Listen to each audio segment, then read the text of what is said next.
Hello, everyone. I know this is a bit short on notice, but I've just decided to record a little bit of a early Christmas special, as in record a build, a Skyrim AE Christmas themed build, and probably by the title of it, it'll say something along the lines of Skyrim Santa Claus build. Now, I don't really have much planned in the way of like role playing aspects for this character because it was just kind of on a whim. I just got done watching like 3 Christmas movies before I recorded this. And I was like, you know what? In the spirit of Christmas, since I probably won't have time to record anything, this will be an early Christmas present to those viewers out there. Or for anyone that's interested in getting Skyrim AE or getting, just playing Skyrim on the holidays and want to have a build for all of those that would suit you. Now, this build, basically, I know it says Santa Claus, but it's not necessarily, role-playing Santa Claus. I mean, if you want to have role-playing aspects, you can, because I left the backstory open-ended, so any of you can change it, or just outright use the same one. I don't really care. But basically, what my whole plan is for this character to practically kind of be like, a wise man build or like one of those Nord characters that uses magic, but specifically it's like a Cryomancer build almost, just very frost and ice and snow related.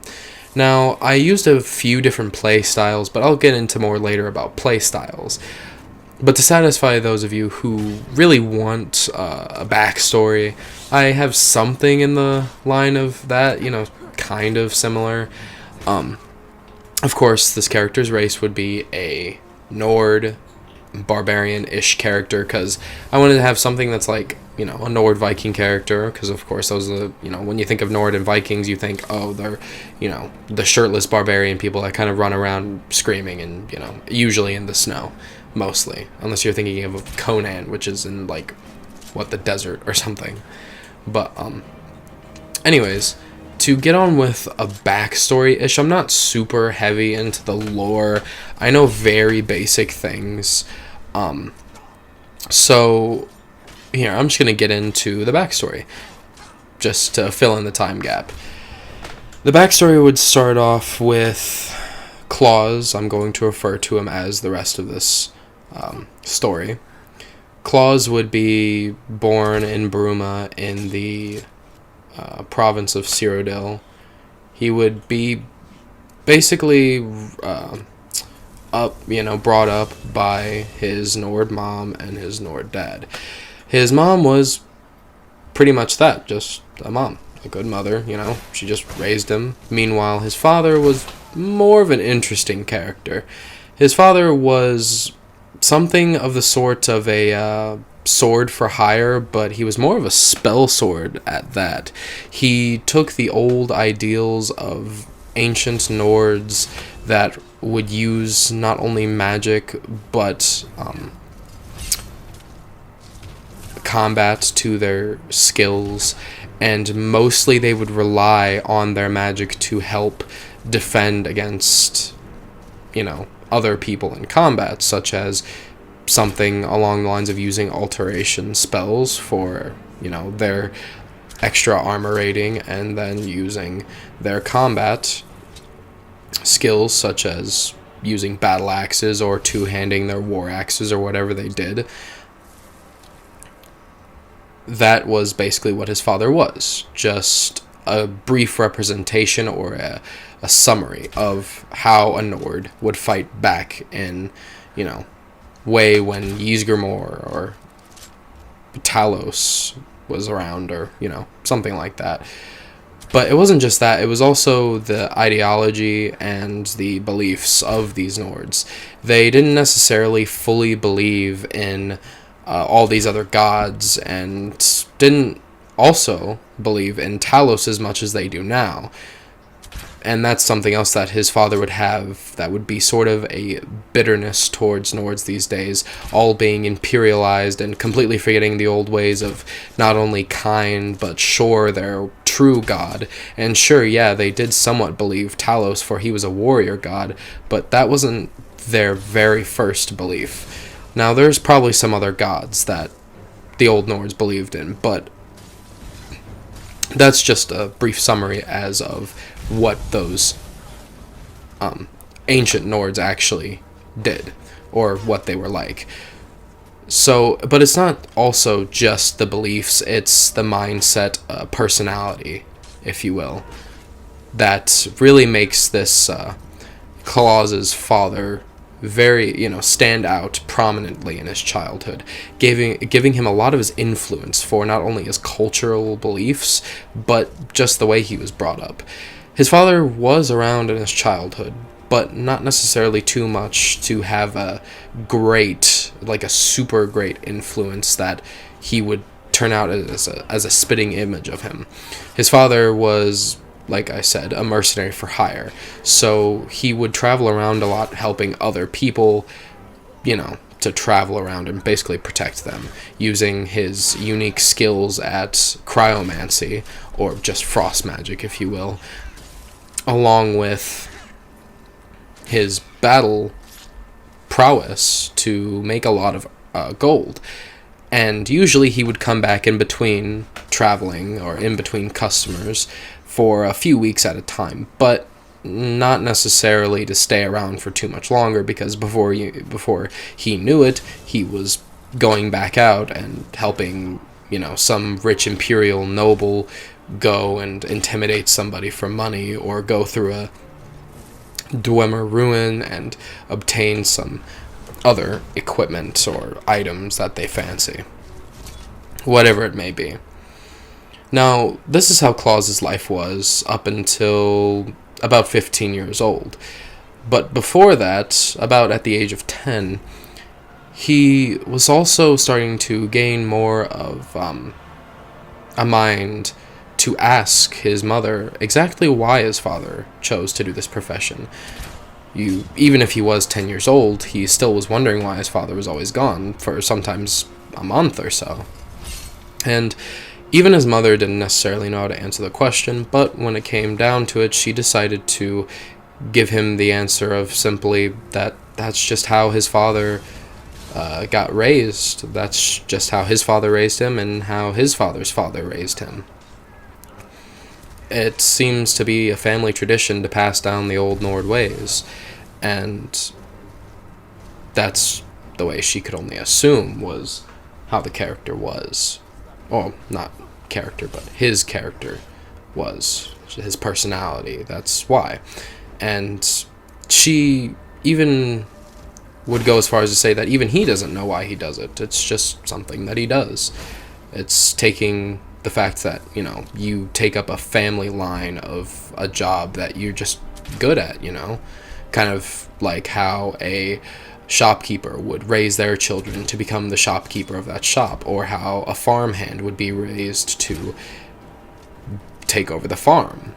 And so, with this in mind, Claus still didn't feel necessarily satisfied with that answer.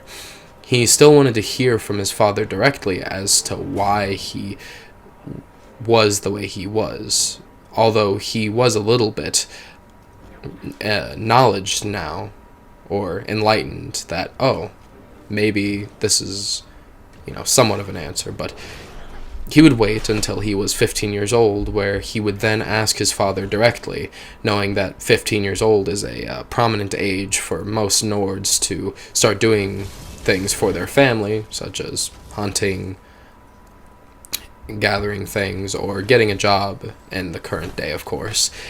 And so he decided to go up to his father directly, after spending those few years in between thinking and sort of reading up on Nord history, for he didn't want to feel dumb when it came to Nordic things. Although at some point he started to hit dead ends where he didn't really know where to look for next for Nordic culture. So he waited until he was 15 and asked his father if his father could teach him what to do. He asked him if he could just outright learn his profession and take up what he knows to pass it on. And even Claus stopped and thought sometimes as to why he would ask this, but he thought it was more of an innate intuition that he figured he just had to take up this path, this road at some point, whether it be later on in his life or whether it be within the next 2 months. He would rather do it with his father while he was still around than sit idly by while his father was out making most of the money, and he wanted to get a head start on it and truly learn what it was like to be a Nord. Now, it stayed like in his mind as a stealing his thoughts, if you would say, that this was what he was going to do. Now, this wasn't going to happen as soon as he thought, for something unexpected was to come, and that was his father would end up dying a few weeks after Claus would ask him to take up this profession and teach him, basically being his mentor. It was unfortunate for the family, for he was the main source of income, so they didn't know what to do. And to add even more insult to injury, they didn't find out until weeks after he had died. So it had been quite literally a couple months before they found out he was dead. And it was through a messenger that was from the Imperial City who said they found the body out in the wilderness. They gave them the last of his gold and a note that had apparently been written in blood in his final moments, wishing his family farewell, and that it seems it was his end, and that he would see them all in Sovngarde when the time came. Now, this was the first instance of Claus hearing of Sovngarde. The second instance would be when, later on, of course, his mother would die, but before it came to that time, the few years, by the time, we'll say, Claus became 21, he had to pick up the slack and start looking for a job. And he had been providing for his mother, albeit just barely, for that few years while his father was gone. He would spend time mourning inside deeply, but not letting his mother know, for he didn't want her to mourn more or worry more over him, even though he should have came out sooner. Although it wouldn't go on like this forever, for one day his mother would send him to the Imperial City for some medicine because she had become very ill as of a couple months before her death, and even though Claus was very reluctant, he decided to take up this offer, and he decided to go to the Imperial City, but he did it by horseback as to not take as much time. He would borrow a horse from one of his mom's friends in town, and would, try to speed things up. Even with a horse, it was a couple days, and even if they didn't rest as often, stopping in between towns to recoup, it was still quite a journey. But by the time Claus got there and got back, something unfortunate happened, and that's when his mother passed away. Most likely from the illness, because she had left a note for him specifically, with his name written on the front, and she would entail in this note that she knew it was her time to come, and she knew that she didn't have much time left, so she wanted to let him know that she didn't suffer, and she wanted to let Claus know that she would gladly see him in Sovngarde when it came time to see him again. She wished him a happy rest of his life and hoped that he would not mourn her for any longer, and that he would continue to uphold his own honor in his own way, going through his own adventures. That's basically what the note would sum up to be. Claus, at this moment, thought he would be sad, angry, or vengeful, but in fact, he was actually invigorated and determined to actually do more with his life. So he would take that time and that mentality and steel his will and finally figure out what he wanted to do, which would be taking up a new honorable role of working to give his money to other people, which this would go on until he was about 29 or 30. But he didn't necessarily... Oh, no, we'll say he was 27 by the time it came to this. That's what I had written down, 27. He would work and give his money away, but he wanted to do more, so he started passing around knowledge to the beggars and other people that were a bit poorer, that he would, at the end of the year, during the snowfalls or frostfalls, whichever you will, that he would be giving great gifts and have a great gathering, and it would take him all the year to come up with enough money to use it all and for hunting and everything, but he would manage. And so for about a couple years he had this tradition going where everyone would meet up in the forest when it was snowing, and he would give gifts passed around and have drink and food and everything, and they would all sit around in the woods and be merryful and joyous that they made it through the year. Although, unfortunately, on the second year, the reason why it had to stop was for the fact that trolls came and killed everyone that was there, so it couldn't really become a big, wide-known tradition like Claus wanted it to be.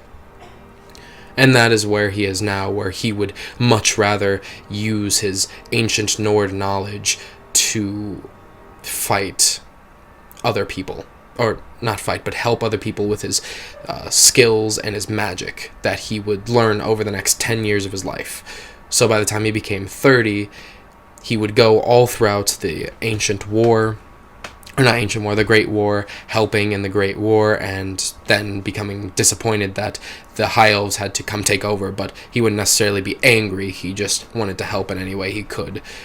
Skip forward 30 more years, by the time he's 60 years old with all of his rigorous training, he would then look like he was 30 years old and have the body of what he would say a Viking or something. That's basically a great summary of how he would then go to Skyrim and travel around and learn old ways of Nords and also learning magic. So basically this is how the build would be. Now, of course, in a vanilla game or a modded game or anything, it's open-ended, so you can basically go and, do whatnot. You can basically go and gain all this stuff. Now, this character's playstyle is using a bunch of magic for defenses and offenses, of course, while also having enchanted gear. And as you could probably see, the weapons that pass by, he uses a Stalrim crossbow and a Stalrim battle axe. Now, the reason why I went with those was to fit the snowy, ice Cryomancer build. But not only that, it's also, Stalrim is one of the ancient ores of Nordic people, and it's said to be magic ice. So, who's to say that he couldn't use it?